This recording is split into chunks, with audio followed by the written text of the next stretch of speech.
كلاب، ومشكلة بتواجهني بعملية التنقل مع الكلاب.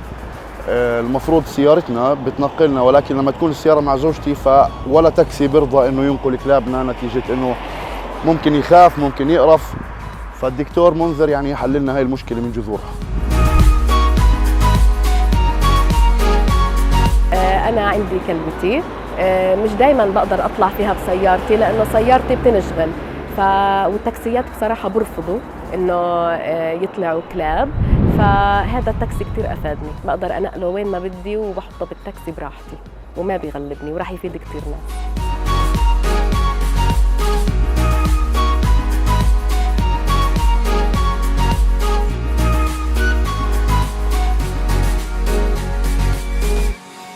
فكنا نواجه مشكلة حتى مع التكاسي الخصوصية إنه ما بيقبل يحمل معه قط أو كلب، فإحنا قمنا بشراء سيارة وتجهيزها بالمعدات الخاصة لتكون بنقل زبائننا مع حيواناتهم الأليفة من البيت للعيادة وبالعكس.